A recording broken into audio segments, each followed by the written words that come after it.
मस्त वाजवा अगदी. ये ग विठाबाई,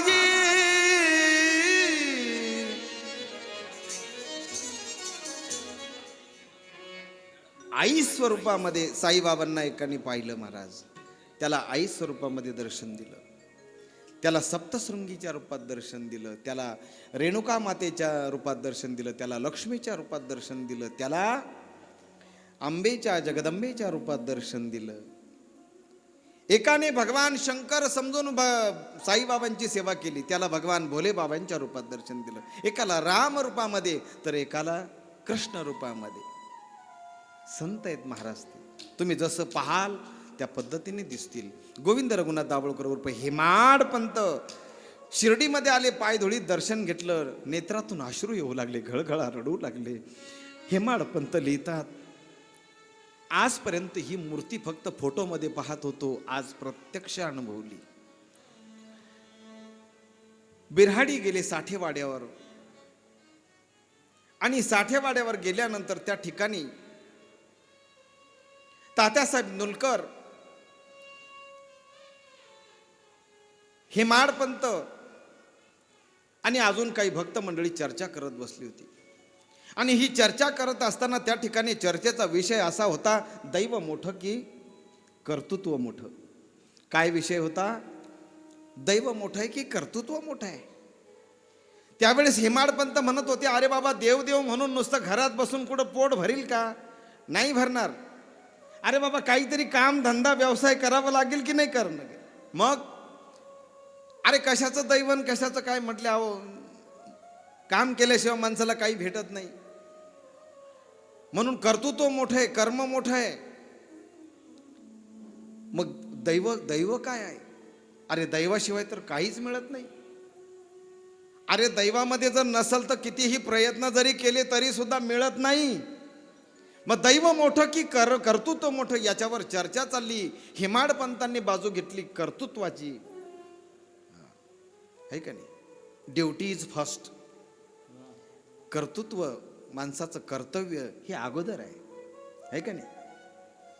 तुम्ही जर कधी भारतावरच्या सीमेवरच्या सैनिकाला जर विचारलं, सांगा अगोदर कर्तव्य की अगोदर देव, काय उत्तर देईल तो? बोला ना, काय उत्तर देईल? Duty is first. बरोबर आहे, कर्तव्य हे पहिले. चला, या वादामध्ये आपल्याला पडायचं नाही. परंतु साठेवाड्यामध्ये हेमाडपंतांचा आणि त्यांचा वाद चाललेला आहे. आणि द्वारका माहिती साठेवाड्याचं अंतर किती आहे? तुम्ही शिर्डीला जर गेलात तर ज्या ठिकाणी आता सध्या कार्यालय आहे संस्थांचं, तिथे तो साठेवाडा आहे. आणि बाबा द्वारकामाईत बसायचे. म्हणजे द्वारकामाई म्हणजे मंदिराच्या, समाधी मंदिराच्या समोर जी आहे द्वारकामाई, जिला बाबांनी नाव दिलंय द्वारकामाई, जी कधी काळी एके काळी जुनी पडकी मस्जिद होती असं म्हणतात. वास्तविक मस्जिद नव्हती असाही काही ठिकाणी उल्लेख आहे. फक्त एक फकीर तिथे राहत होता, कोणीतरी मुस्लिम समाजाचा माणूस त्या गावात तिथे राहत होता, त्या 2 खानाच्या जागेमध्ये. आणि योगायोगानं तो काय करायचा, त्याचा धर्म आहे त्याच्यामुळे तो नमाज पढायचा. मग तिथं नमाज पढायचा म्हणून लोकांनी, तो गेला निघून काय शिर्डीतून, पण नंतर लोकांनी ते नाव ठेवलं की नाही मस्जिदच आहे. मग बाबांनी तिथे त्याच ठिकाणी काय केलं, ती गाव ओसरीत झाली होती, कोणी येऊन बसायचं. मग बाबा तिथं कसे आले, काय आले, ही कथा अजून आपल्याला हेमाडपंत पुढे सांगणार आहेत. कारण 4 अध्याय होईपर्यंत साई चरित्राचे बाबांच्या कथेला आरंभ होत नाही. आपण हे पहिले 4 अध्यायच अजून पाहतोय कालपासून. तसं प्रत्येक अध्यायाला एक अनन्यसाधारण असं महत्व आहे. मी मगाशी बोलून गेलो, साई चरित्राची फलश्रुती ऐका. आज मी तुम्हाला 1 ते 9 अध्यायाची फलश्रुती सांगतो, नीट लक्षात ठेवा. नाही लक्षात राहिलं तर आमच्या चॅनलद्वारे तुम्ही बघा नंतर निवांत. साईबाबांनी साई चरित्रामध्ये हेमाडपंतांनी या प्रत्येक अध्यायाची फलश्रुती सांगितली, फायदा सांगितला. काय फायदा आहे? साई चरित्राचा पहिला अध्याय जो आहे ना महाराज, हा अध्याय जर कधी नित्य तुम्ही घरामध्ये पठण कराल तर या अध्यायाच्या पठणाने काय होईल महाराज? कल्याणाचा मार्ग सापडेल, उद्धाराचा मार्ग सापडेल, घराचं मांगल्य होईल महाराज. घरामध्ये जर काही सारखी वितुष्ट चालू असेल तर घराची मंगलता जर वाढवायची असेल तर साई चरित्राचा पहिला अध्याय नित्याने घरात वाचावा. साई चरित्राचा दुसरा अध्याय जो आहे महाराज, तो अध्यायाचा फलश्रुती अशी आहे, जर दुसरा अध्याय जर नित्याने आपण घरामध्ये वाचत असाल तर आपल्याला आपल्या आयुष्यामध्ये सत्पुरुषाचं दर्शन नेहमी सातत्याने होत राहील, संतांचं दर्शन होत राहील, सत्कार्य करण्याची भावना जागृत होईल. कुठंतरी आपण चांगल्या कार्याकरता काहीतरी द्यावं अशी भावना तुमच्या मनामध्ये जागृत होईल. अध्याय क्रमांक 2ची ही फलश्रुती आहे. साई चरित्राचा अध्याय क्रमांक 3 हा तिसरा अध्याय जो कोणी वाचील महाराज, तो आपल्या धर्माप्रती धर्मानुरागी होईल, त्याची सतसत विवेक बुद्धी जागृत होईल. हा तिसरा अध्याय वाचल्याचा काय आहे परिणाम आहे. चौथा अध्याय वाचल्याने मनातील जे काही शंका आहेत महाराज, जो संदेह आहे महाराज, नाथ बाबा जसं म्हणतात का संदेह गेल्याशिवाय खऱ्या अर्थाने परमार्थाची वाट सापडत नाही. झाली संध्या, मग संध्या करण्याची सुद्धा गरज नाही. झाली संध्या, संदेह माझा गेला, आत्माराम हृदयी प्रगटला. अहो एकदा संशयाच्या गाठी फुटल्या ना, एकदा तुम्हाला कळतंय ना माझं बोलणं, संशय कठीण आहे. हा संशय जोपर्यंत जीवनामध्ये आहे ना, तोपर्यंत त्या जीवनाला काही अर्थ नाही आहे महाराज. म्हणून संशय नसावा, संदेह नसावा, निसंदेह जर कधी आपल्याला जर कधी राहायचं असेल तर हा चौथा अध्याय मन निशंक होईल, शंकेचं निवारण होईल. पाचवा अध्याय जो आहे हा सत्पुरुषांचा सहवास, मोठ्या तीर्थावर राहण्याचा योग येईल, सत्पुरुषांचा सहवास लाभेल. सहावा अध्याय जर आपण वाचला तर अडचणीचं निवारण होऊन कार्यसिद्धी होईल. आर्थिक अडचणीत जर कधी आपण असाल, तुम्ही म्हणसाल महाराज हा 6वा अध्याय फार महत्त्वाचा आहे, हे की नाही, प्रत्येकाला पैशाचं महत्त्व वाटतं. मग आपली कार्यसिद्धी जर कधी करायची असेल तर महाराज त्याने साई चरित्राचा 6वा अध्याय नित्याने वाचावा. 7वा अध्याय वाचल्यानंतर लोकसेवेची संधी मिळेल, आहे का नाही, समाजाची सेवा करण्यासाठी संधी. आता म्हणतात ना लोक, निवडणुका लागल्या. लक्षात ठेवा, साई चरित्रामध्ये उल्लेख आला, 7वा अध्याय जो कोणी वाचतो त्याला लोकसेवेची संधी प्राप्त होते. 8वा अध्याय वाचल्यानंतर साधूंची सेवा घडते महाराज, 8वा अध्याय. आणि 9वा अध्याय जो आहे महाराज, तर या 9व्या अध्यायाने गुरु आज्ञा पालनामध्ये आणि गुरुसेवेमध्ये कधी चूक होत नाही. गुरुसेवेमध्ये जर चूक झाली महाराज तर त्याचं प्रायश्चित्त खूप मोठं आहे. आणि म्हणून गुरुसेवेमध्ये चूक होऊ नये, सत्पुरुषांच्या सेवेत चूक होऊ नये, याच्याकरता हा 9वा अध्याय नित्याने वाचावा. आणि 10व्या क्रमांकाचा जो अध्याय आहे, हा अध्याय जर आपण सर्वांनी जर नित्याने वाचला तर आपल्या मुलाबाळांचे सद्गुण वाढीस लागतात महाराज. आपली मुलं नीट ठिकाणावर वागावी, त्यांना चांगलं वळण लागावं, सतसत विवेक बुद्धी त्यांची जागृत व्हावी, असं जर आपल्याला वाटत असेल तर आपल्या घरामध्ये त्या माता माऊलीने साई चरित्राचा 10वा अध्याय वाचला पाहिजे महाराज. बोलिये सद्गुरु साईनाथ महाराज की जय. मी 10 अध्यायाची फलश्रुती तुम्हाला आज सांगितली. बाकीची 7 दिवसामध्ये आपण सगळी फलश्रुती पाहणार आहोत. प्रत्येक अध्यायाची फलश्रुती आहे. या अध्याय वाचल्याने याचा लाभ काय, तुम्ही म्हणशाल हे लाभ का सांगतो. अहो फायदा असल्याशिवाय आम्ही काहीच करायला तयार नाही, काहीच नाही.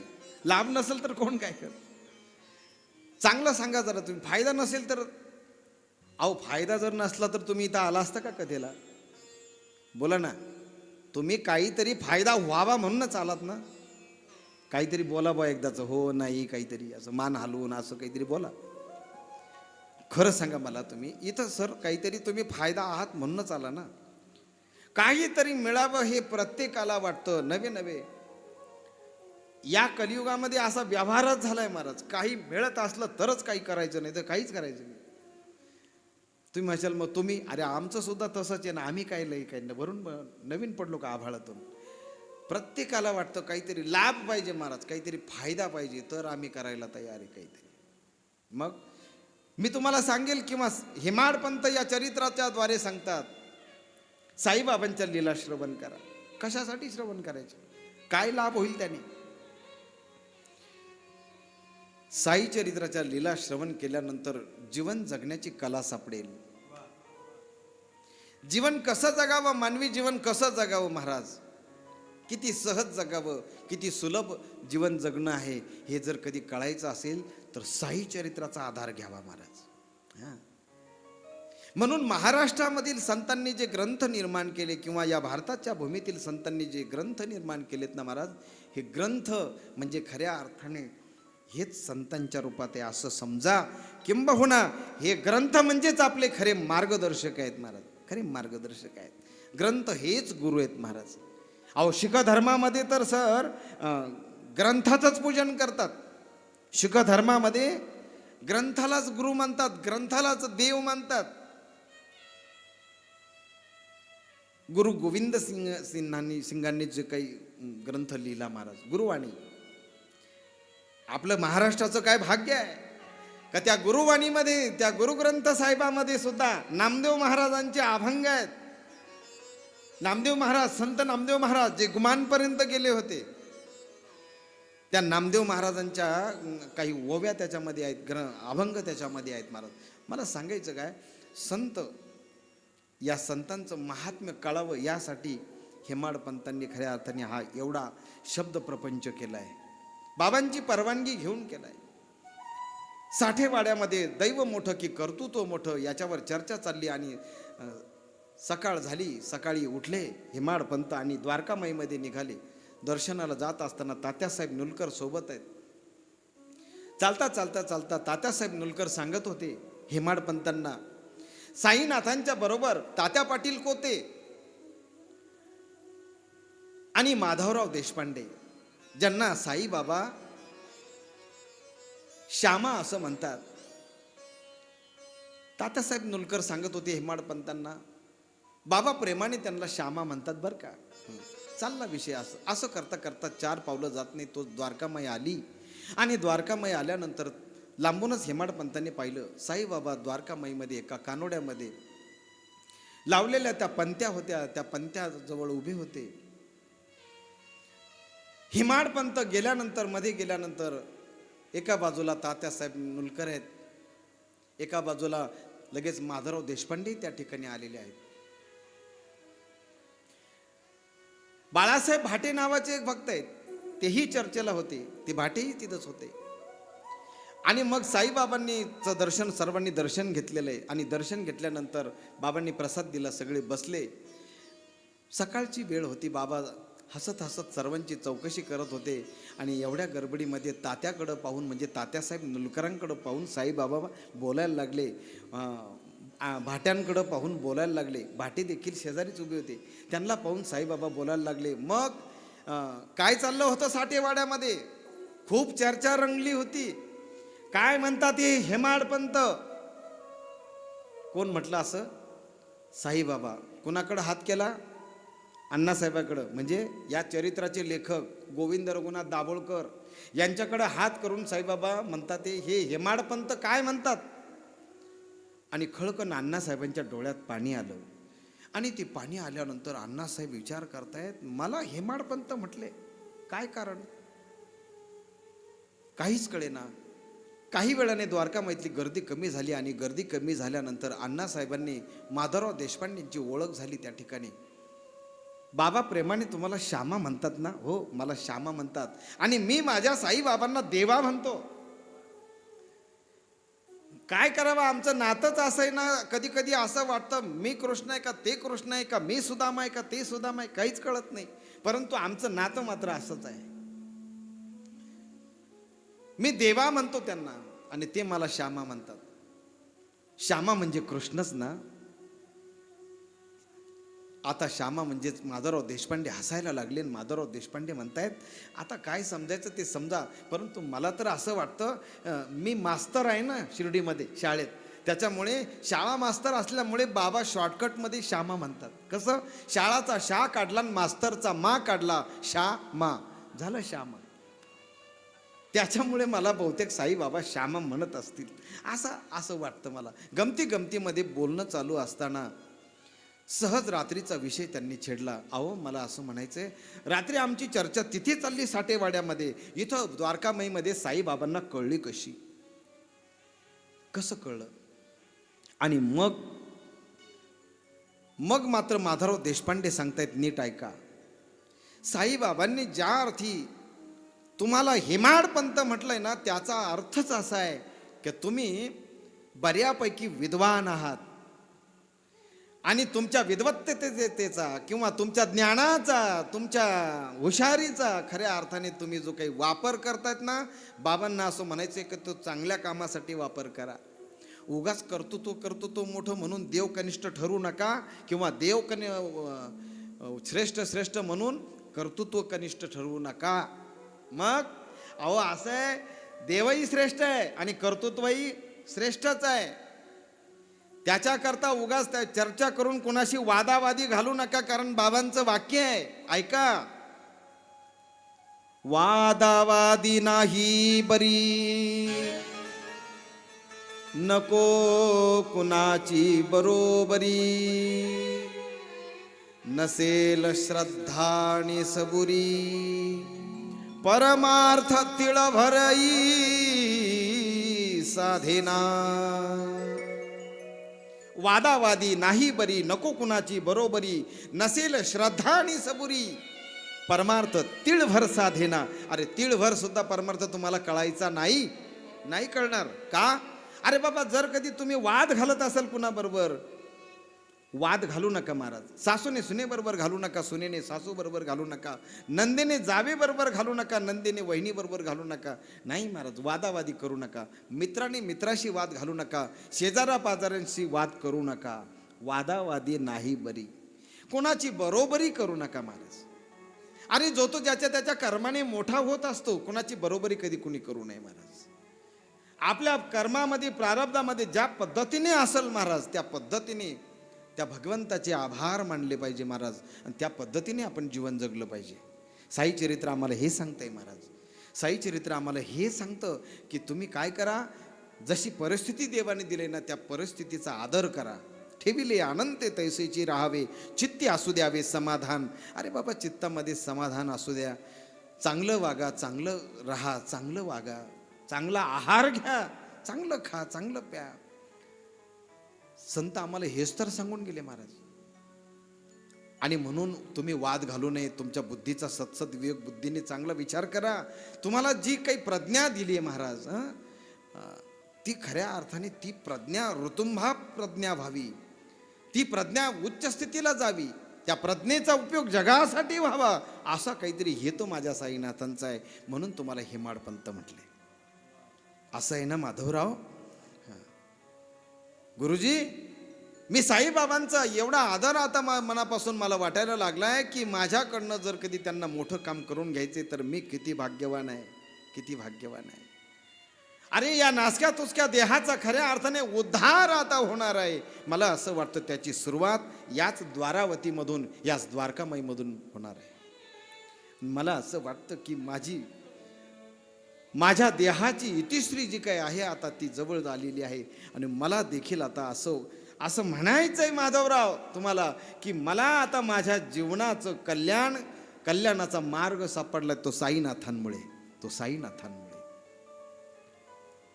असं म्हटल्यानंतर माधवराव त्यांच्या खांद्यावर हात ठेवतायत आणि त्याच्यानंतर काही दिवस त्या ठिकाणी राहतायत.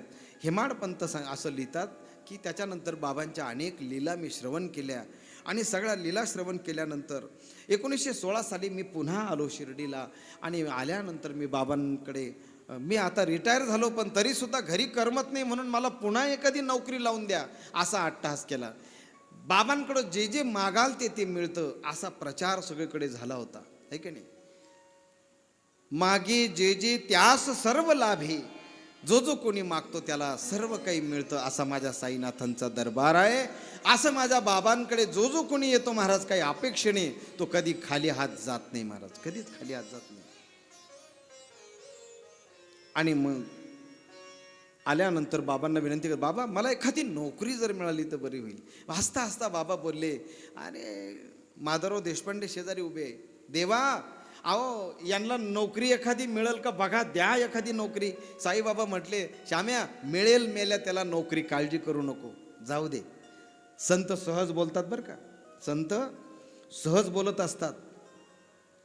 ते असं ठरून बोलत नाही आपल्यासारखं. संत सहज त्यांच्या मुखातून शब्द निघत असतात, पण ते सहज निघणारे शब्द देखील परब्रह्म असतात, हे ध्यानात ठेवा. संतांच्या मुखातील शब्द हे शब्द नाहीत, हे शब्द नवती देखा ब्रह्म साम्राज्य दीपिका अर्जुना लागी चितकलिका उजळली श्रीकृष्णे. संतांच्या मुखातले शब्द हे साधारण शब्द नाही आहेत.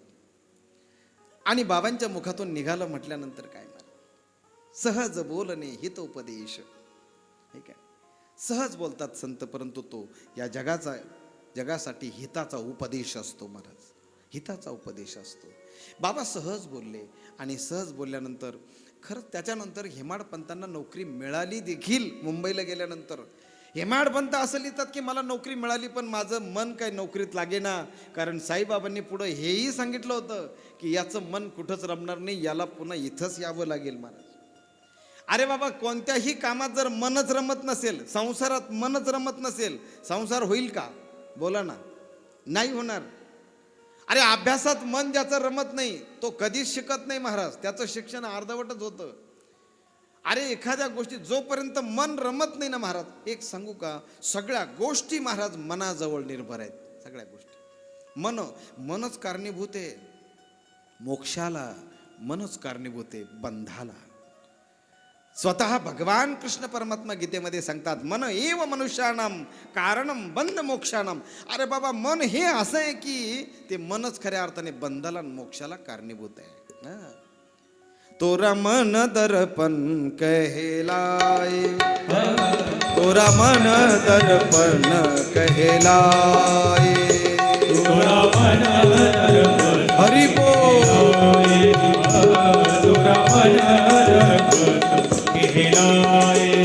भले बुरे सारे कर्मों को, भले बुरे सारे कर्मों को देखे और दिखाए, तोरा मन दर्पण कहलाए, तोरा मन दर्पण कहलाए, तोरा मन दर्पण मन दर्पण मन दर्पण कहलाए.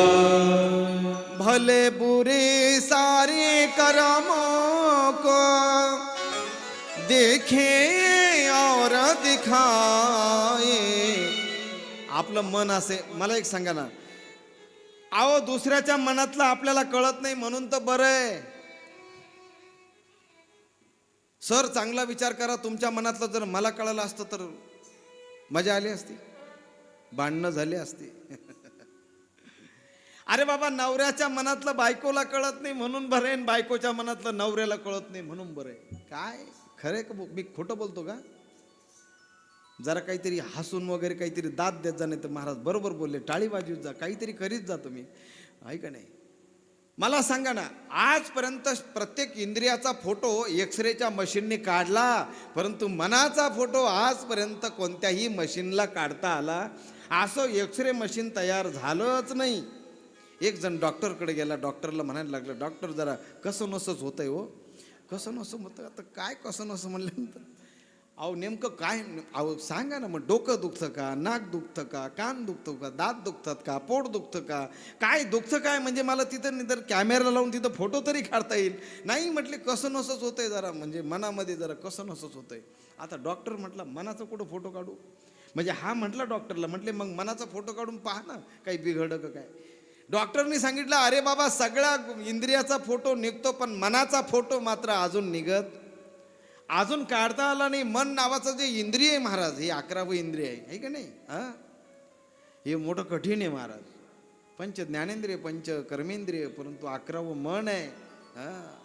हे मन मोठं कठीण आहे महाराज. आम्ही जोपर्यंत तुमचं मन कथा ऐकायला लागत नाही ना, तोपर्यंत कथाही गोड लागत नाही ना. हेमाडपंताचं मन लागत नाही महाराज नोकरीमध्ये, शेवटी नोकरी सोडून दिली. बाबांनी सांगितलं होतं याचं मन लागणार नाही, याचं मन शिर्डीकडेच ओढवेल, आणि तसंच झालं. पुन्हा शिर्डीला आले, बाबांची सेवा करू लागले. तात्या पाटील कोते बाबांच्या सम्यत झोपायचे, कधी म्हाळसापती यायचे तर कधी श्यामा म्हणजेच माधवराव देशपांडे यायचे, आणि तो नित्यक्रम पाहिला. हेमाडपंत देखील साईबाबांची सेवा करू लागले. आणि एक दिवस त्यांच्या मनात आलं, या बाबांच्या ज्या चरित्राच्या ज्या लीला आहेत ना, या लीला शब्दांनी गुंफून काढाव्यात. मग अण्णासाहेब स्वतः माधवराव देशपांड्यांना म्हणतायत, का हो गुरुजी, मला असं वाटतं की बाबांचं चरित्राचं लिखाण करावं. विचारा ना बाबांना. साईबाबांकडे परवानगी घेण्यासाठी गेले. माधवराव देशपांडे साईबाबांना म्हणतायत, देवा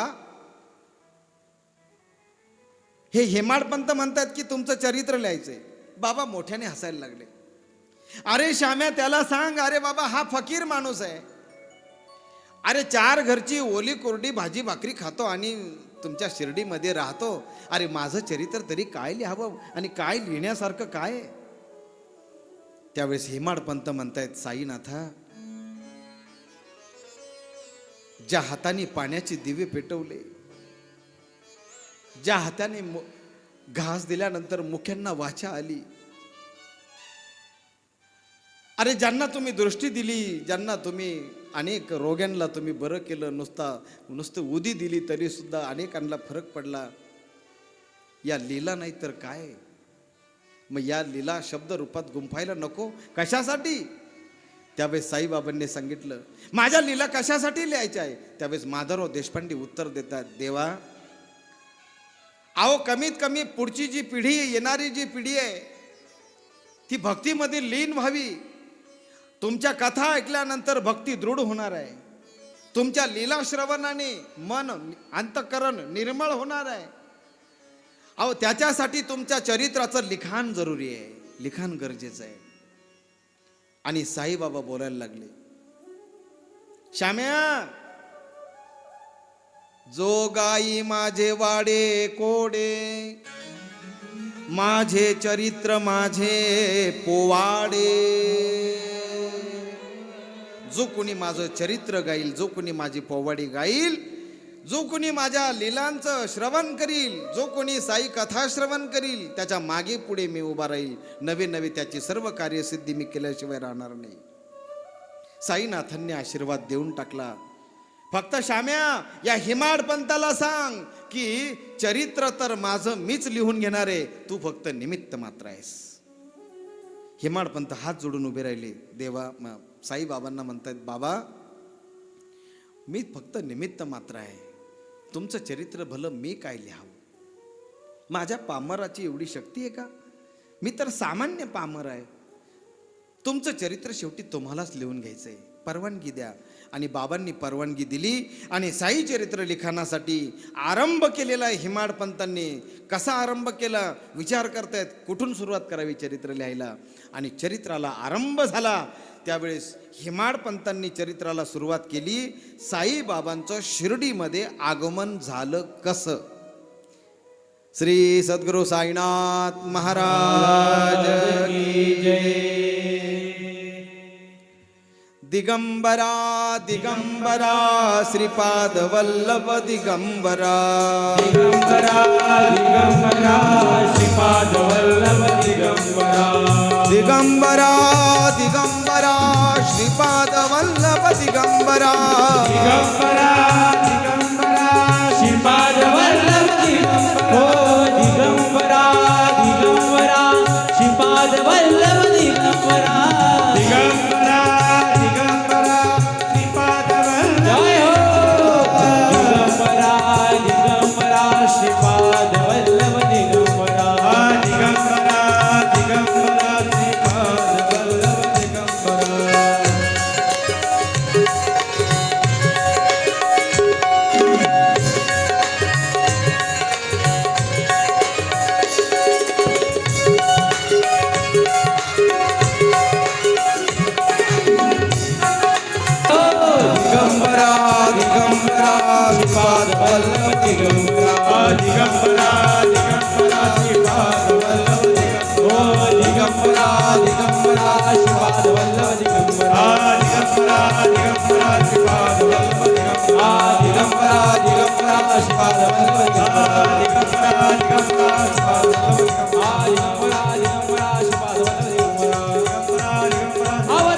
बोलिए सद्गुरु साईनाथ महाराज की जय.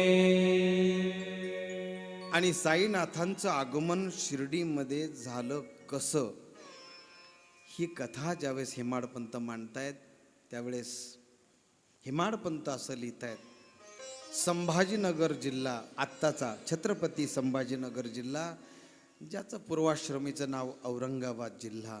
आणि या औरंगाबाद जिल्ह्यामध्ये धूपखेडा नावाचं गाव, आणि या धूपखेड्याचे चांद पाटील नावाचे पाटील, यवन समाजाचे, मुस्लिम समाजाचे,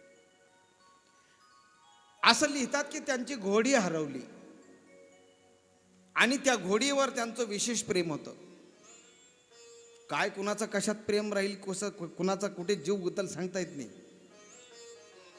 आम्ही आता मध्ये पुण्याला गेलो होतो. एक कुटुंब होतं महाराज. त्या कुटुंबामध्ये त्या घरी जवळजवळ कमीत कमी 25 ते 30 मांजरी होत्या. पिल्ल लहान छोटे तरुण 25-30 मांजरी. ती बाई किचनमध्ये गेली का ते सगळा लोंढा, सगळा मोर्चा किचनमध्ये जायचा. किचनहून ती बाई इकडं बैठकीत आली का तर सगळा मोर्चा बैठकीत यायचा. हा, आम्ही ज्या रूममध्ये थांबलो होतो तिथं ती बाई तिथं आली का तो सगळा मोर्चा आमच्या रूममध्ये. म्हटलं ताई काय भानगडे, काय करावं म्हटले. त्यांना माझा लळा लागला आणि मला त्यांचा लळा लागला. कुणाचं कशावर म्हणजे. काही लोक कुत्र्यावर एवढं प्रेम करतात की ते कुत्री घरामध्येच अगदी. अरे कुत्री कुठं घरामध्ये ठेवायची वस्तू आहे का? आहे का नाही? कुत्री घरामध्ये, कुत्री आल्यानंतर अशुद्ध होणारच ना महाराज. ते गोमूत्र टाकून आणि सगळं स्वच्छ करावं लागतं घर, असा नियम आहे. आता ज्यांचे येतात त्यांनी बंद करा. कुत्रा ही शेताची राखण करण्यासाठी फक्त महाराज. काहींचा कुत्र्यामध्ये जीव, काहींचा मांजरामध्ये जीव, काहींचा कोणात जीव, काहींचा कशात जीव, कितीतरी जीव. परंतु चांद पाटलांचा जीव होता महाराज घोडीमध्ये. त्यांच्याकडे घोडी होती. त्या घोडीचं त्यांचं खूप प्रेम होतं. कर्म धर्म संयोगाने हिमाडपंत लिहितात की त्या चांद पाटलाची घोडी हरवली आणि हरवल्यानंतर त्यांनी औरंगाबादच्या आजूबाजूच्या सगळ्या भागामध्ये तिचा शोध घेतला. परंतु चांद पाटलाची घोडी चांद पाटलाला काही मिळाली नाही. एक दिवस औरंगाबादून घरी जात असताना त्यांनी पाहिलं महाराज. काय पाहिलं महाराज? दुपारची वेळ होती, रखरखतं ऊन होतं आणि त्या रखरखत्या उन्हामध्ये चांद पाटील जात असताना त्यांनी पाहिलं एक आंब्याचं झाड आहे आणि त्या आंब्याच्या झाडाखाली अवलिया फकीर बसलेला आहे. कोणीतरी फकीर बसलेला लांबूनच त्यांनी पाहिलं. लांबून त्यांना दिसत होतं तरणा बांड, कोणीतरी कुरळे कुरळे केस आहेत, खाली धोत्रासारखा पायघोळ आहे, पांढरा शर्ट आहे आणि दुपारच्या प्रसंगी थंडगार सावलीमध्ये तो बसलेला आहे. चांद पाटील त्यांनी पाहिलं, उन्हाच्या झळया येत होत्या. त्या झळयामध्ये त्या साधूचा, त्या फकीराचा चेहरा त्यांना स्पष्ट दिसत नव्हता. आणि त्यांनी पाहिल्यानंतर त्यांच्या लक्षात आलं कोणीतरी आहे, कोणीतरी बसलेला आहे. आणि काय कमाल आहे, आंब्याच्या झाडाखालून त्या फकीरानेच आवाज दिला, आओ पटेल चिलीम पिकी जाओ. असं म्हटल्यानंतर चांद पाटलाला नवल वाटलं की काय कमाल आहे, मी चिलीम कधी मध्ये पितो हे या फकीराला कसं माहिती. दादा महाराज काय होतं, साई चरित्रामधून ज्या ज्या वेळेस मला हा प्रसंग सांगण्याचा योग येतो ना, मोठी कसरत होते महाराज. एकाने मला विचारतो, तुम्ही खुशाल कथेमधून सांगतात बाबा चिलम पित होते. अरे बाबा पित होते ते पित होते, है का नाही, कधी मध्ये प्यायचे नाही म्हटले, पण मग ते कुणाला आल्यानंतर कुणाला प्यायला पण द्यायचे. अरे बाबा हे जरी खरं असलं तरी तुला हे माहिती आहे का, ज्यांना ज्यांना बाबांनी चिलीम दिली त्यांनी शेवटची चिलीम पिली, परत ते त्या व्यसनाकडे गेले. अरे बाबा साधू संतांनी जशी कृती केली त्या कृतीकडे काय पाहता महाराज तुम्ही. अरे देवाने कृती केली, साधू संतांनी जी कृती केली याच्याकडे पाहू नका आणि तसं वागायचा प्रयत्न करू नका. तुम्ही म्हणाल मग काय गजानन बाबाही पित होते, साईबाबाही पितात आणि आम्ही कधी मध्ये झुरका आणलात काय बिघडलं, असं करू नका. अरे भगवान कृष्णासारखं तुम्ही वागायला जाल तर चालेल का महाराज. भगवान कृष्णाने 12 गाव अग्नी एकाच वेळेस गिळून टाकला होता. तुम्हाला उदबत्तीचा चटका तरी सहन होईल का? होईल का? नाही ना. अरे देवासारखं संतासारखं आम्हाला वागून चालणार नाही. अरे त्यांच्या कृतीकडे पाहू नका, त्यांच्या उद्देशाकडे पहा. त्यांच्या कृतीकडे काय पाहता महाराज, त्यांची कृती तर आम्हाला कळणार नाही. गजानन बाबा तर उकिरड्यावर पडलेले होते महाराज, उकिरड्यावर झोपलेले होते. कुणाच्या लक्षात आले का? सगळ्यात अगोदर गजानन बाबा दिसले, गजानन महाराज दिसले ते उकिरड्यावर सापडले महाराज. सर्वात अगोदर उकिरड्यावर पाहिले. स्वामी समर्थ सर्वात अगोदर कर्दळीच्या वनामधून येताना दिसले. बरोबर आहे की नाही? त्याच पद्धतीने साईबाबांचं प्रागट्य आहे महाराज. साईबाबांचं सुद्धा प्रागट्य याच पद्धतीचं आहे महाराज, याच पद्धतीचं आहे. जे शिर्डीतून जे गायब झाले ना, तर ते आले नंतर या चांद पाटलाच्या वऱ्हाडामध्येच महाराज, या वऱ्हाडातच आले. कसे आले, काय आले, याचं वर्णन हेमाडपंत लिहितात महाराज. आम्रवृक्षाखाली त्या ठिकाणी संभाजीनगरपासून सिंदोन मिंदोन या ठिकाणी जी पर्वत रांगा आहे, डोंगराच्या रांगा आहे, तिथे एका आम्रवृक्षाखाली आंब्याच्या झाडाखाली हे अवलिया फकीर त्या ठिकाणी बसलेले आहेत. त्यांनी आवाज दिला, आओ पटेल चिलीम पी के जाओ. आणि मग त्या ठिकाणी चांद पाटील जवळ गेल्यानंतर आओ बैठो बैठो असं म्हटल्यानंतर चांद पाटलाला नवल वाटलं. चांद पाटलाला मनात आलं नाव विचारावं, परंतु खरं जर सांगायचं झालं तर तोपर्यंत साईनाथांना साई हे नावच नव्हतं महाराज. ते नाव नंतर पडलं. साईनाथांना साई नाव कसं पडलं याच कथेमध्ये पुढे येणार आहे, ऐका. त्यावेळेस हेच साईनाथ महाराज चांद पाटलाला म्हणतायत, बैठो बैठो, क्यों परेशान हो? हाँ बाबा, गए कई दिन से जरा परेशान हो. क्या मेरी एक प्यारी घोड़ी गुम हुई है, उसे ढूंढते ढूंढते मैं थक गया हूं. बाबा हसायला लागले. प्यारी घोड़ी म्हटल्यानंतर बाबा हसायला लागले. इतना प्रेम करते हो? हाँ बाबा, बहुत प्यारी थी, लेकिन न जाने कहाँ गुम हो गई. बाबा हसायला लागले. बाबा चांद पाटलांना म्हणतायत, पटेल इतनी जान कभी किसी पे कुर्बान नहीं करनी चाहिए. बाबा सांगतायत की इतकं प्रेमही कुणावर करू नका का त्याने आपल्याला त्रास होईल. चांद पटेल, अगर प्यार करना है, प्रेम करना है, तो केवल केवल भगवान पर करो, देवावर प्रेम करा. बाबा त्याला सांगतायत, हसतायत. आणि हसता हसता बाबांनी महाराज चिलीम पेटवलेली आहे. कशी पेटवली चिलीम? तिथं तर काहीच नव्हतं. बाबांनी हातामध्ये चिलीम घेतलेली आहे आणि चिलीमची ती मिश्री मळल्यानंतर त्या चिलमीमध्ये टाकल्यानंतर बाबांनी इकडं तिकडं पाहिलं. हातामध्ये चिमटा घेतला आणि चिमटा धाड दिशी जमिनीवर आपटला. जसा चिमटा आपटला ना, त्याच क्षणी त्या ठिकाणी अग्निनारायणाचं प्रागट्य झालंय. बोले अग्निनारायण भगवान की जय. आगीचा निखारा त्या ठिकाणी तयार झाला. लाल बुंद असे कोळसे त्या ठिकाणी लहा करतायत. चिमट्यामध्ये त्याच्यातील एक लालबुंद कोळसा उचलला आणि चिलमीच्या त्या मिसरीवर ठेवलेला आहे. त्या चिलमीला पाठीमागून फडकं लावण्यासाठी इकडं तिकडं पाहिलं. पुन्हा चिमटा घेतला, पुन्हा आपटला. त्या ठिकाणी गंगा मैया त्या ठिकाणी प्रगट झालेली आहे. त्या ठिकाणी पाणी निर्माण झालं आणि त्या पाणीमध्ये ते पाणी खळखळा त्या ठिकाणून वाहायला लागलेलं आहे. त्याच्यामध्ये ते फडकं भिजवलं. चांद पाटील ते त्या पाण्याने तृप्त झाले, पाणी पिले. चांद पाटलाला कळत नाहीये मी स्वप्न पाहतोय की काय.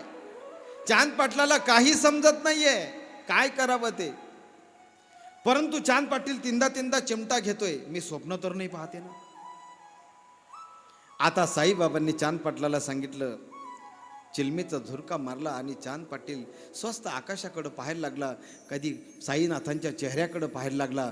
बाबा हसत हसत त्याच्याकडे पाहत बोलले, चांद पटेल जाओ, बगल में तुम्हारी घोड़ी वहां घास खा रही है. बाबांनी सांगितलं त्या ओढ्याच्या काठी जा, तिथं हिरवागार घास आहे, त्या ठिकाणी तुझी घोडी त्या ठिकाणी घास खाते.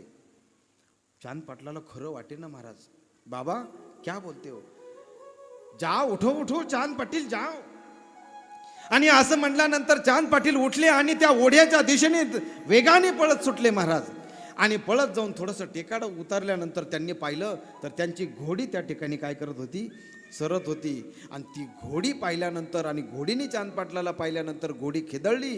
घोडीला आनंद झालेला आहे आणि महाराज आनंदाने ती घोडी, चांद पाटलांनी आवाज दिला, बिजली.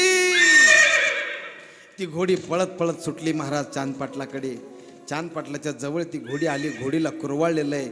घोडीचा लगाम पकडून आंब्याच्या झाडाकडे म्हणजे जिथे साईबाबा बसलेले आहेत ना त्या ठिकाणी चांद पाटील त्या घोडीला घेऊन आलेले आहेत आणि त्या ठिकाणी आल्यानंतर ती घोडी साईबाबांचे पाय चाटायला लागले. बाबांनी सांगितलं जरा इसको बांध दो.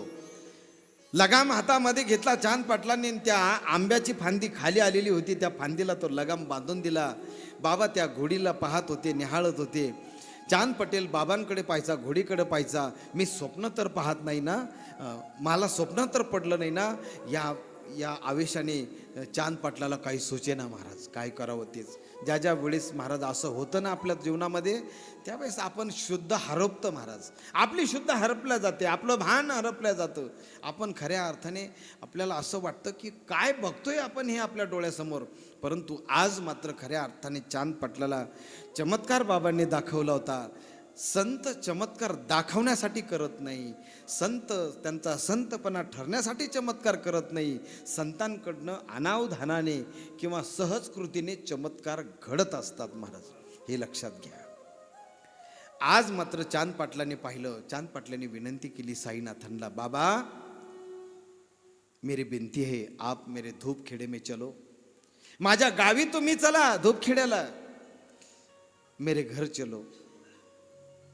काय माझं भाग्य आहे, आज मला संतांची संगती लाभली, माझ्या जीवनातलं दुःख निवारण झालं. आज मला सुखाचा अनुभव मला येतोय महाराज. संतांची ताकद असते महाराज, संतांच्या सहवासात जो बी जाईल ना महाराज, संत संगतीची काय सांगू सुख. अहो संतांच्या संगतीचं सुख काय सांगावं महाराज. संतन के संग लागे तेरी अच्छी बने, संतन के संग लागे तेरी अच्छी बने, संतन के संग लागे तेरी अच्छी बने, संतन के संग लागे तेरी अच्छी बने. हरि बोल.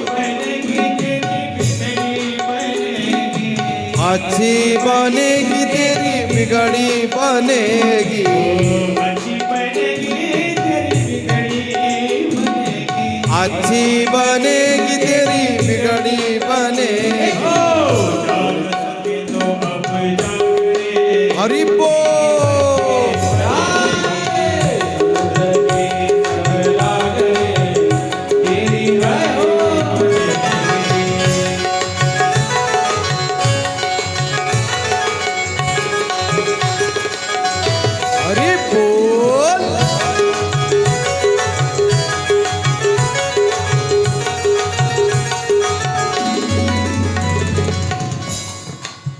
असं आहे माऊली महाराज, आपल्या कथेमध्ये असं कधीच होत नाही का आमचे श्रोते नाचले नाही.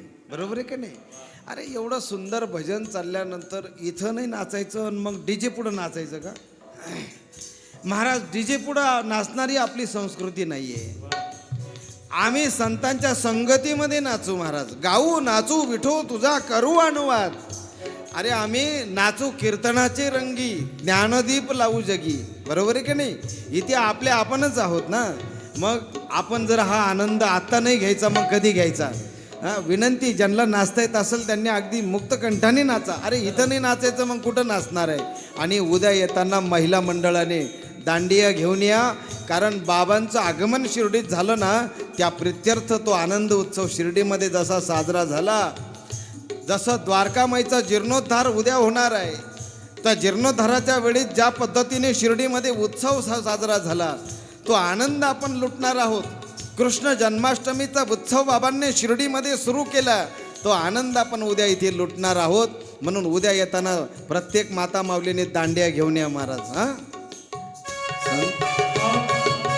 हरी बोल.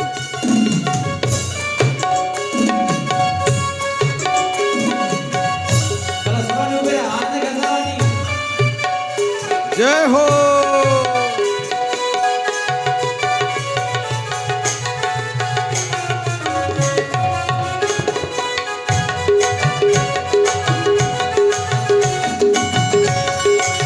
जाके असल ध्रुव जी की बन गई, प्रहलाद जी की बन गई,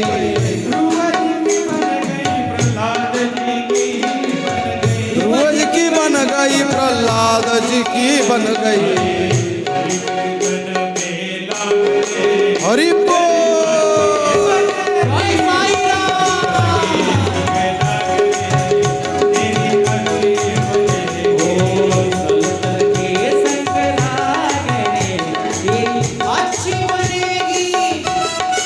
जय हो, क्या बात है।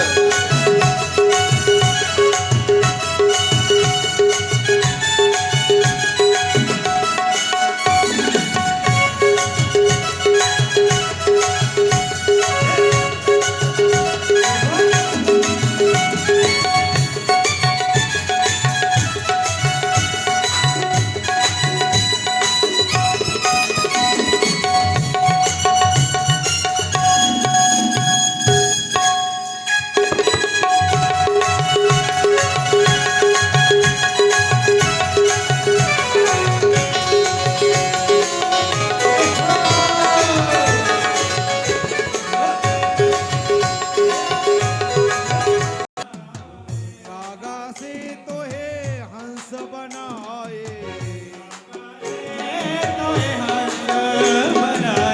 कागा से तो है हंस बनाए।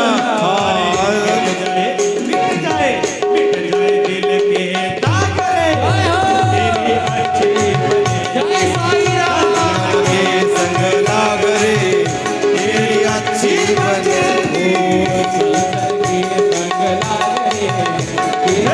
अच्छी बनेगी।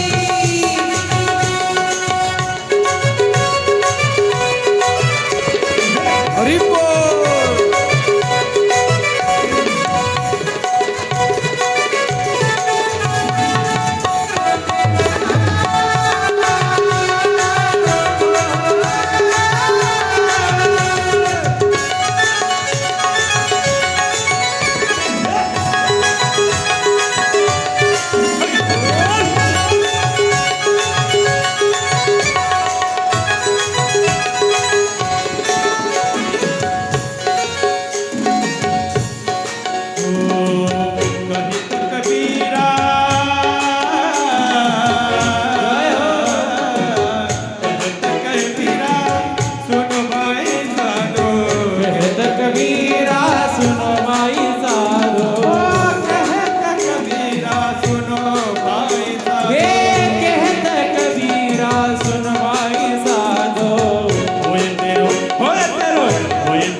सद्गुरु साईनाथ महाराज की जय।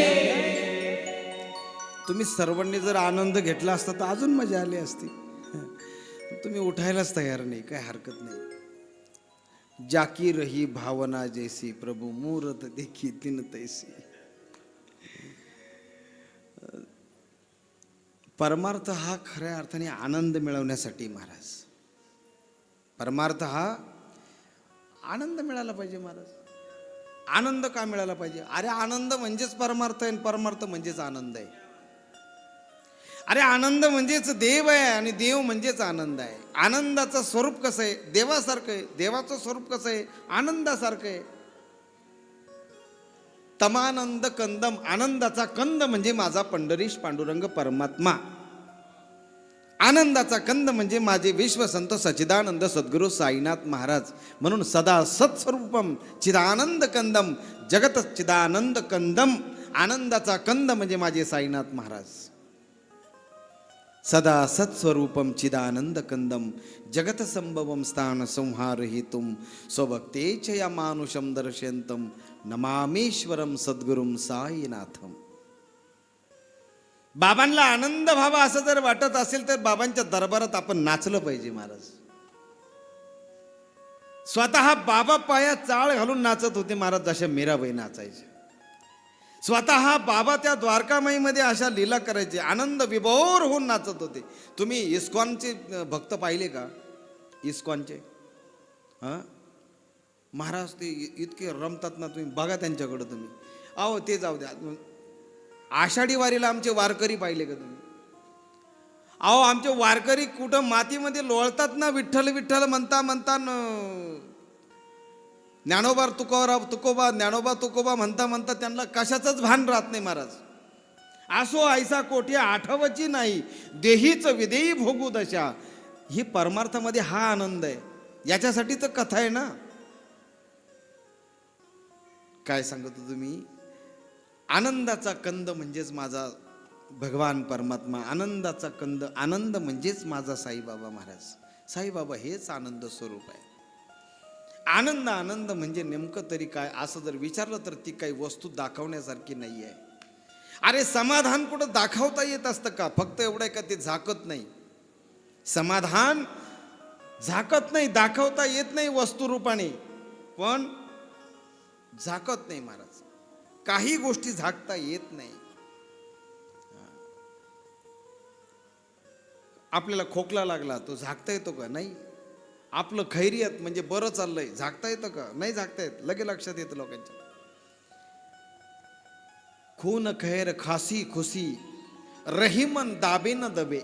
रहिमन नावाचे सुफी संत होऊन गेले, त्यांनी लिहिलं खून खैर खासी खुशी रहिमन दाबे न दबे.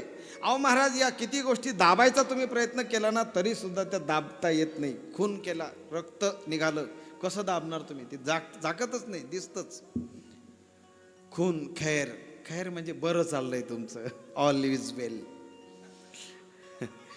लगेच लक्षात येतं तुमच्या एखाद्या, अरे बाबा एखाद्या चेहऱ्याकडे पाहिलं तरी आपल्याला लक्षात येतं ना, बरं चाललंय. खैर खैर, खासी खोकला, खुशी आनंद झाकता येत नाही.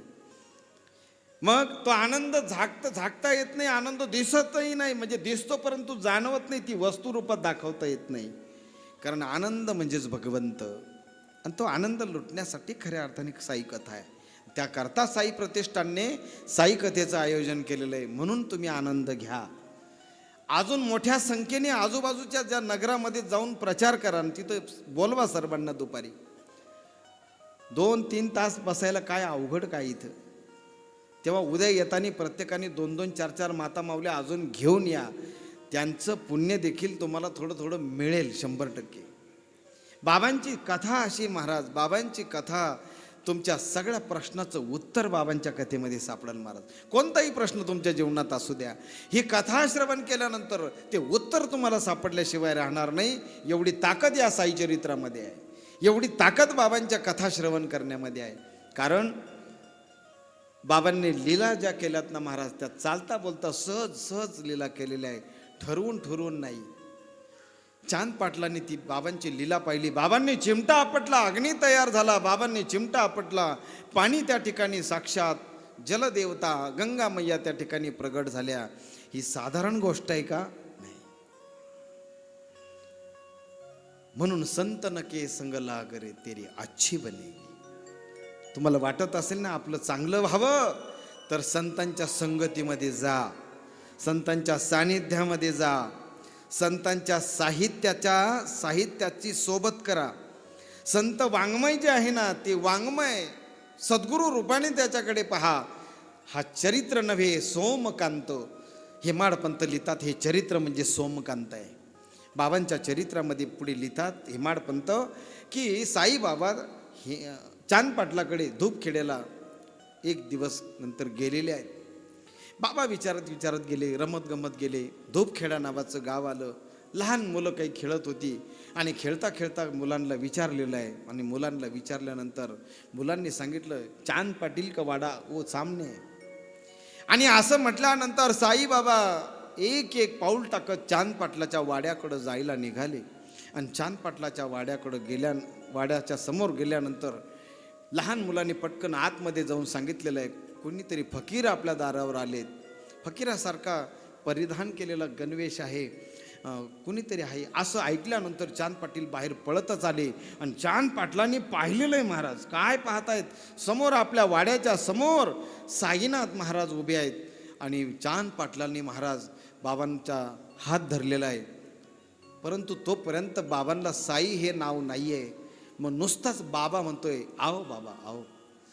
आणि चांद पाटलांनी वाड्यामध्ये साईबाबांना आणलेलं आहे. सगळा परिवाराला आनंद झालेला आहे. काही दिवस चांद पाटलाच्या घरी साईबाबा राहिल्याचा उल्लेख आलाय. काही दिवस त्या ठिकाणी राहिल्यानंतर का आग्रह केला चांद पाटलाने? चांद पाटलाने साईनाथांना सांगितलं बाबा मेरे घर अभी शादी है, कुछ ही दिनों में शादी है, अभी रुक जाओ. अब जब निकाह हो जाएगा तभी जाना, जब शादी हो जाएगी तब जाना. बाबांनी सांगितलं काय हरकत नाही. बाबा काही दिवस त्या चांद पाटलाच्या घरी धूप खेड्याला राहिले. आणि त्याच्यानंतर साईबाबा चांद पाटलाच्या बायकोच्या भाच्याचं लग्न होतं आणि त्या लग्नाचं वऱ्हाड जाणार होतं शिर्डीला. आणि त्या ठिकाणी शिर्डीला ते वऱ्हाड जाणार म्हणून ते वऱ्हाड निघालं. पूर्वीचा काळ वऱ्हाड कसं जायचं? बैलगाड्यांनी. पूर्वी काय असं होतं का? आताचे लग्न भारी आहे. आताचे लग्न खूप छान आहे महाराज, आहे का नाही?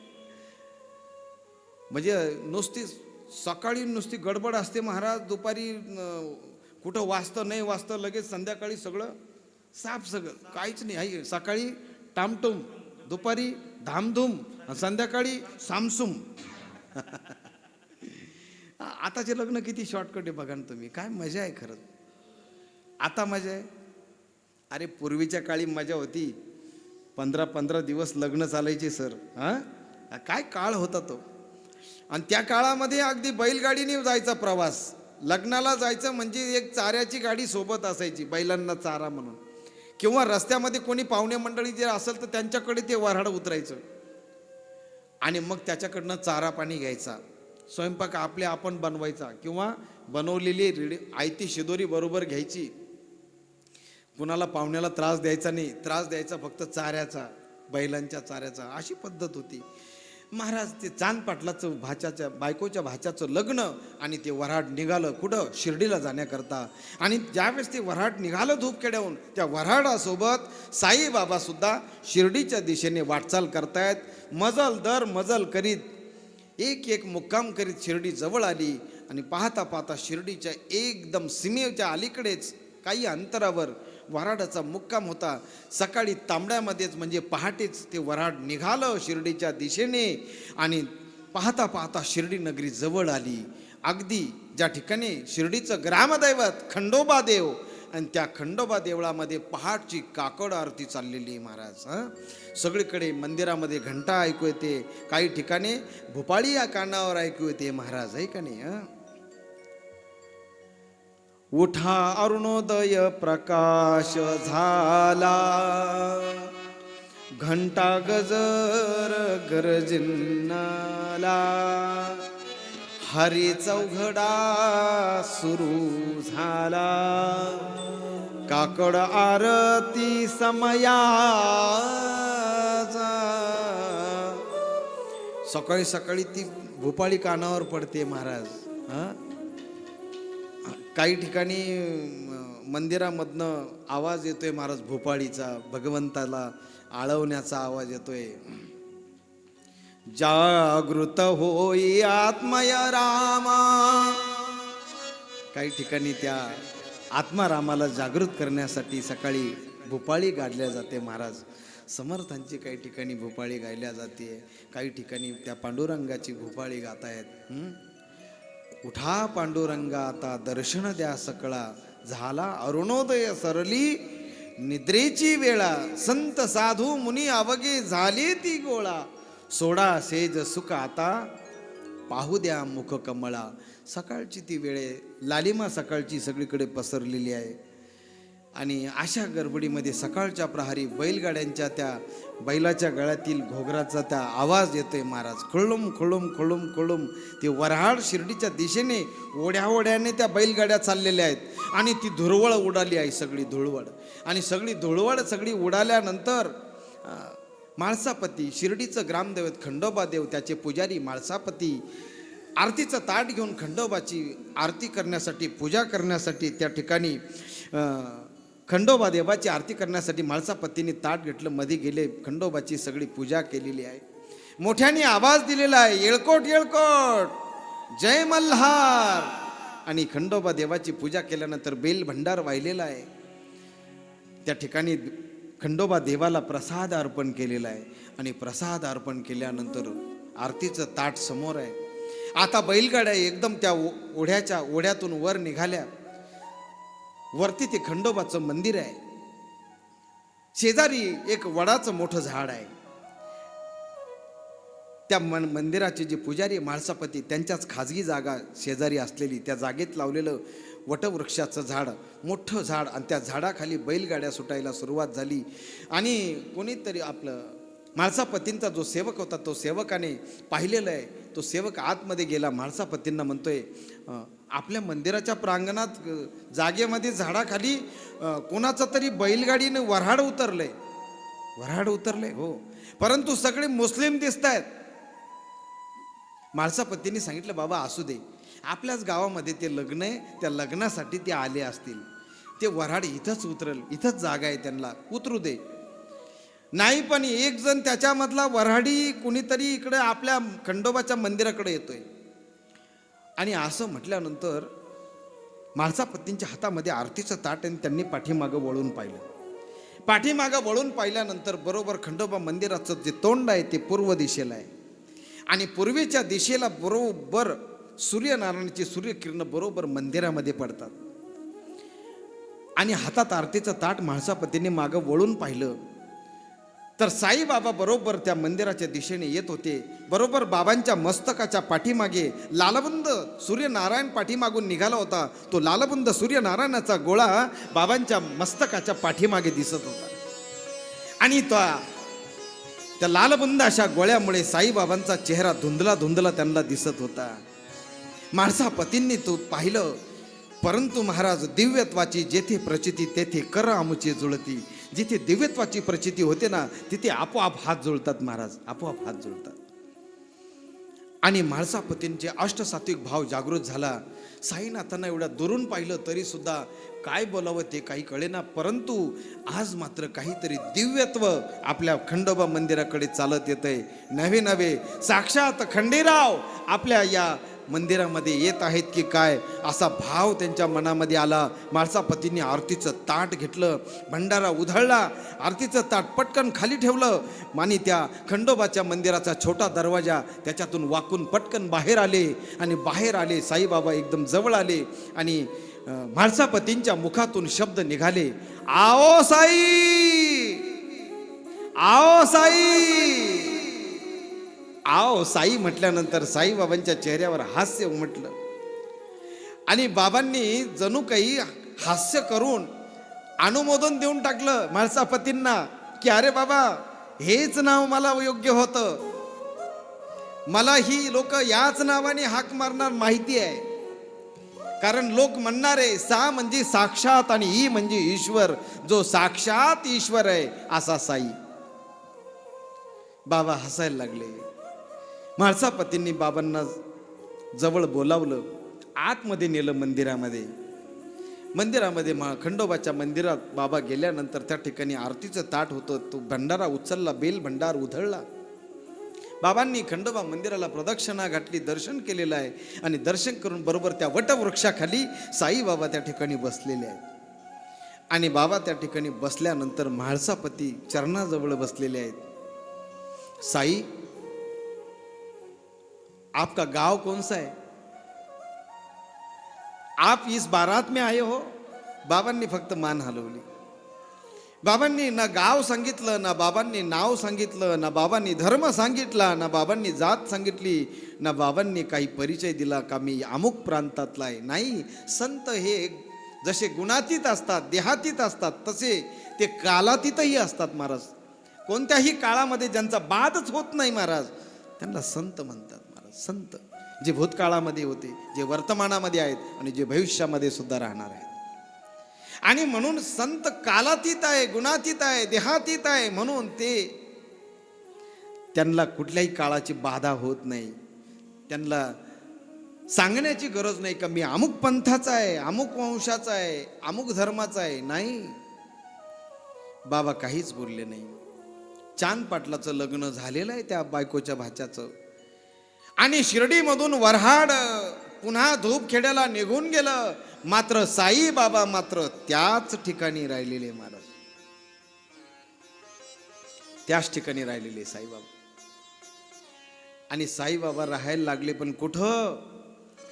गावामध्ये असलेली एक पडकी मस्जिद, ज्याला मस्जिद म्हणायचे, मस्जिद नव्हती परंतु मस्जिद म्हणायचे. कुणीतरी यवन त्या ठिकाणी राहत होता म्हणून त्याला नाव पडलं मस्जिद. पडलेली होती, 2 खानाची जागा होती आणि त्याच्या समोर असलेली चावडी, गावाची चावडी, त्या चावडीमध्ये बाबांनी ती चावडी स्वच्छ करावी, साफ करावी. कधी मारुतीच्या मंदिरामध्ये, चावडीच्या समोर असलेलं मारुतीचं मंदिर, त्या मारुतीच्या मंदिरात कधी कधी बाबांनी स्वच्छता करावी, झोपावं, कधी चावडीमध्ये झोपावं. आता बाबांनी ती मस्जिद देखील साफ केली, स्वच्छ केली. आणि पाहता पाहता बाबांनी त्या ठिकाणी दिवे लावले महाराज, दिवा पेटवला, अग्नी नारायणाची संस्थापना केली त्या ठिकाणी. आणि बाबा त्या ठिकाणी शिर्डीमध्ये राहू लागले. आणि आता त्या मस्जिदला बाबांनी नाव दिलेलं आहे द्वारिका माई. आणि सगळे शिर्डीकर नवे नवे येणारे बाबांकडे भक्त येऊ लागले. कसं काय लगेच भक्त येऊ लागले? कारण घडलं त्याला. काय कारण घडलं? बाबा सुरुवातीला आयुर्वेदिक औषधं द्यायचे. बाबा काय करायचे? आयुर्वेदिक औषधं द्यायचे आणि त्या औषधांचा गुण यायचा. बाबा सहज काहीतरी झाडपाला आणायचे आणि गुण यायचा नाव. आणि असं आहे की एकदा फरक पडत चालला, एकदा गुण येत चालला की गर्दी वाढत चालते महाराज. आणि मग लोकांची गर्दी हळूहळू वाढू लागली. पाहता पाहता महाराज शिर्डीमध्ये एवढी गर्दी झाली, रीग लागायला लागली भक्तांची. जरा एकदा भजन करूया आपण सर्व. जसे शिर्डीमध्ये भक्त येऊ लागले, भक्तांची गर्दी झाली, तर लोक बाबांच्या द्वारकामाईमध्ये भजनही गाऊ लागले महाराज. काय कारण? कधी ते कोणाला रामाच्या रूपात दिसायचे, कधी कृष्णाच्या रूपात दिसायचे महाराज. का? संत येतात महाराज, तुम्हाला जे पाहिजे ते रूप घेऊन येतात संत. कसे? कभी राम बन के आते तो कभी श्याम बन के आते. कभी राम बन के, कभी श्याम बन के, कभी राम बन के, कभी श्याम बन के चले आना साई जी, चले आना. कभी राम बन के, कभी श्याम बन के चले आना साई जी, चले आना. कभी राम बन के, कभी राम बन के चले आना साई जी, चले आना.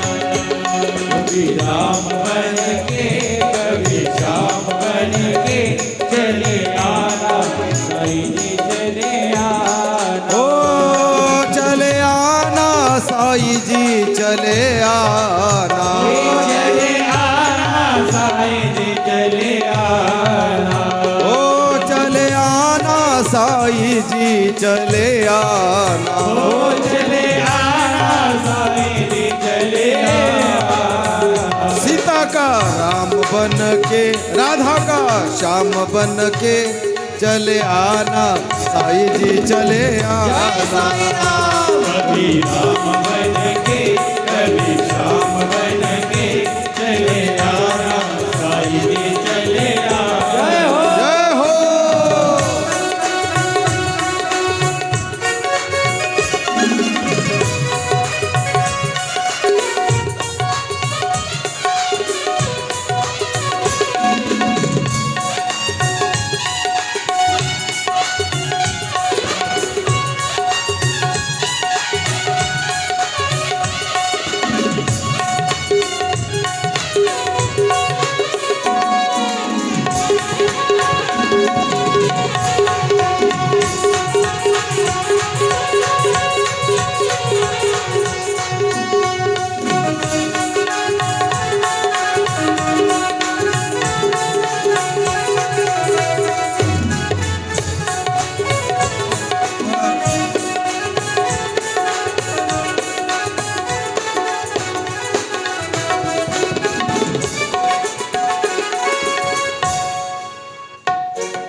कधी राम बनून येतात तर कधी कृष्ण बनून येतात महाराज. कभी राम बनके कभी श्याम बनके.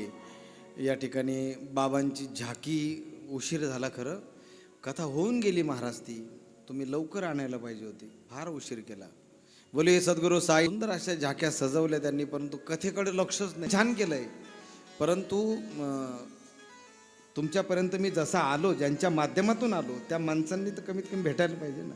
तेव्हा त्यांना विनंती आहे माझी, तुम्हाला सर्वांना विनंती आहे, हे काय सद्गुरू साईनाथ महाराज की. सजा दो घर को गुलशन सा,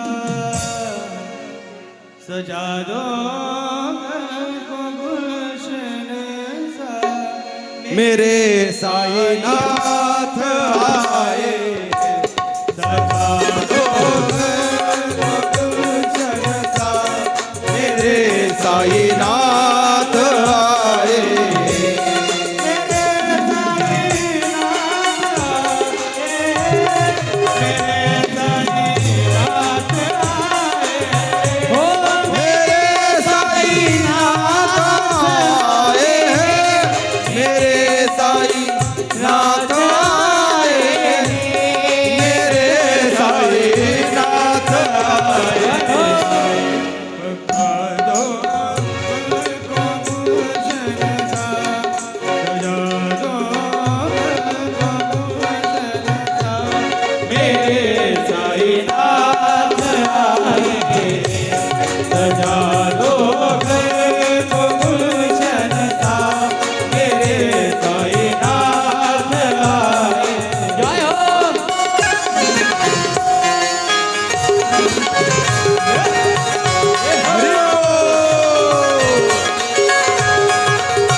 तेरे सरकार लागे। ओ मेरे साईनाथ आए हैं, मेरे साईं बाबा आए हैं। तेरे साईं बाबा मेरे साईनाथ आए हैं, सजा दो घर